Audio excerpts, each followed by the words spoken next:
Assalamualaikum warahmatullahi wabarakatuh.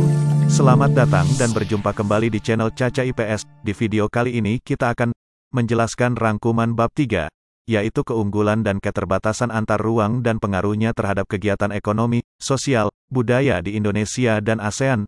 Mari kita simak videonya. Pelaku ekonomi adalah orang, lembaga yang melakukan kegiatan ekonomi. Ada 4 pelaku ekonomi, yaitu rumah tangga keluarga, konsumen, rumah tangga, perusahaan, produsen, rumah tangga pemerintah dan rumah tangga luar negeri. Ini gambar hubungan pelaku ekonomi 2 sektor. Keunggulan yang dimiliki Indonesia yaitu sumber daya alam yang melimpah, yang mengakibatkan munculnya penawaran produk hasil produksi Indonesia, dan munculnya permintaan negara lain. Adanya penawaran dan permintaan produk mengakibatkan munculnya aktivitas perdagangan. Berikut jenis sumber daya alam dan persebarannya di Indonesia.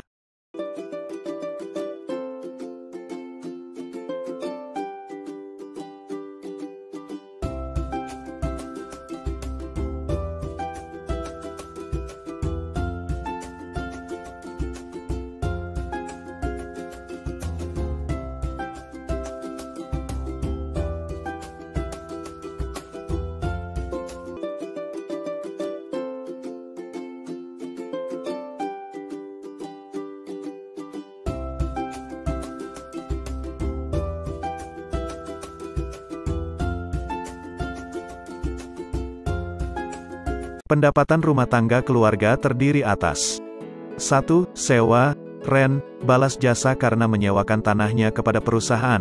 2. Upah, wage, balas jasa karena mengorbankan tenaganya untuk bekerja pada perusahaan. 3.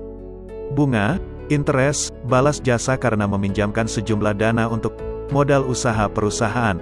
4.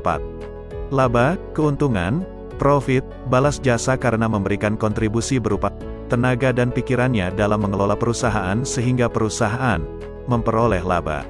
Peran rumah tangga konsumen adalah sebagai A. Pemakai, konsumen, barang dan jasa yang dihasilkan perusahaan untuk memenuhi kebutuhan hidup sehari-hari. B.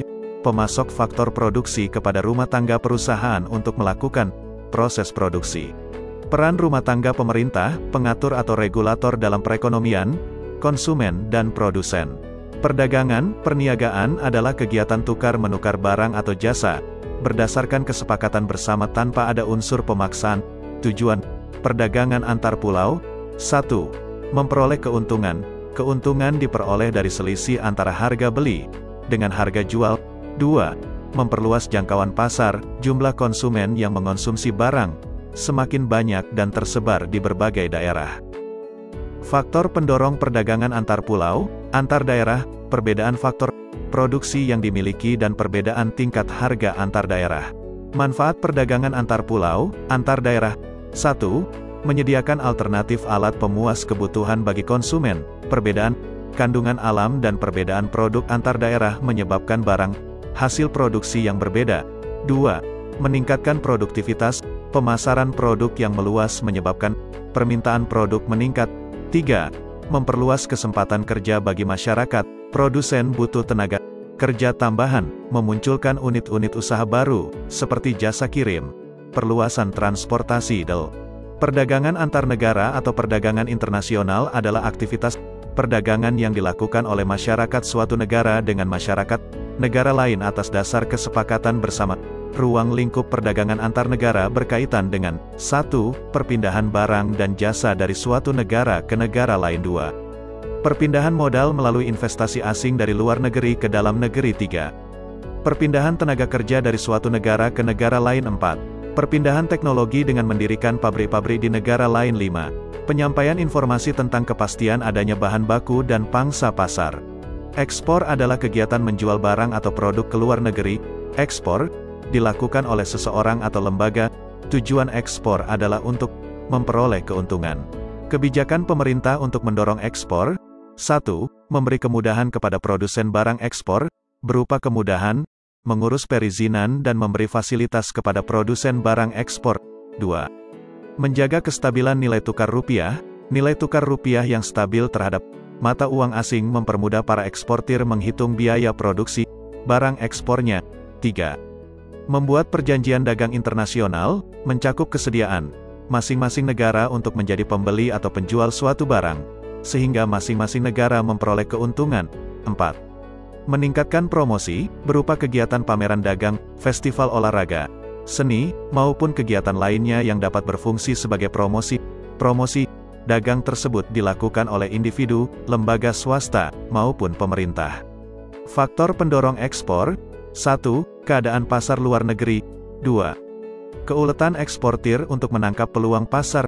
3. Kondisi sosial, ekonomi, politik suatu negara, manfaat perdagangan antar negara, memperoleh keuntungan, memperoleh barang yang tidak dapat diproduksi di dalam negeri, menjalin persahabatan antar negara dan transfer teknologi modern. Faktor-faktor yang mendorong perdagangan antar negara. 1. Untuk memenuhi kebutuhan barang dan jasa dalam negeri. 2. Keinginan memperoleh keuntungan dan meningkatkan pendapatan negara. 3. Adanya perbedaan kemampuan penguasaan ilmu pengetahuan dan teknologi dalam mengolah sumber daya ekonomi. 4. Adanya kelebihan produk dalam negeri sehingga perlu pasar baru untuk menjual produk tersebut. 5. Adanya perbedaan keadaan seperti sumber daya alam, iklim, tenaga kerja, budaya, dan jumlah penduduk yang menyebabkan adanya perbedaan hasil produksi dan adanya keterbatasan produksi. 6. Keinginan membuka kerjasama, hubungan politik, dan dukungan dari negara lain. 7. Terjadinya era globalisasi sehingga tidak satu negara pun di dunia dapat hidup sendiri. Perbedaan perdagangan antar pulau dengan perdagangan antar negara. 1. Peluang perdagangan lebih luas. 2. Adanya kedaulatan bangsa.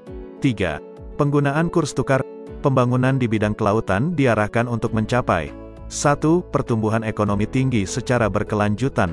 2. Peningkatan kesejahteraan seluruh pelaku usaha, khususnya para nelayan, pembudidaya ikan, dan masyarakat kelautan lainnya yang berskala kecil. 3. Terpeliharanya kelestarian lingkungan dan sumber daya kelautan. 4. Menjadikan laut sebagai pemersatu dan tegaknya kedaulatan bangsa. Kondisi ekonomi maritim di Indonesia dilihat dari sektor pelayaran, sektor perikanan, dan sektor pariwisata bahari. Hambatan pengembangan agrikultur di Indonesia. 1. Skala usaha pertanian relatif kecil. 2. Modal terbatas. 3. Penggunaan teknologi sederhana. 4. Dipengaruhi musim. 5. Berusaha dengan tenaga kerja keluarga. 6. Akses terhadap kredit, teknologi, dan pasar rendah. 7.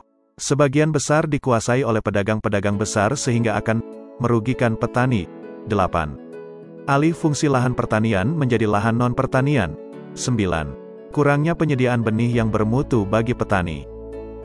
Strategi pengembangan agrikultur di Indonesia, eco-farming, distribusi pupuk secara merata dan perbaikan irigasi. Redistribusi, pendistribusian kembali, pendapatan adalah pendistribusian kembali pendapatan masyarakat kelompok kaya kepada masyarakat kelompok miskin yang berasal dari pajak atau pungutan-pungutan lain.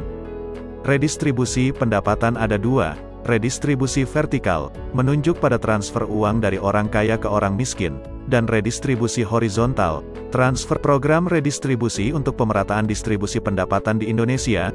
1. Program pemberian jaminan akses kebutuhan dasar, sandang, pangan, papan, bagi rakyat bawah. 2. Program kredit lunak dan penjaminan kredit berbasis komunitas. 3. Pengembangan usaha atau industri kecil.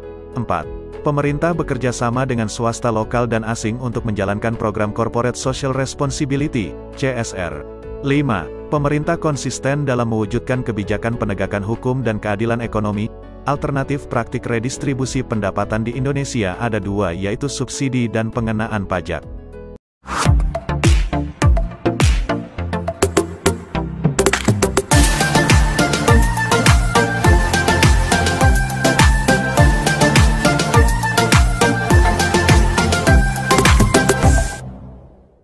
Terima kasih sudah menyimak video ini. Jangan lupa subscribe, like, dan share channelnya.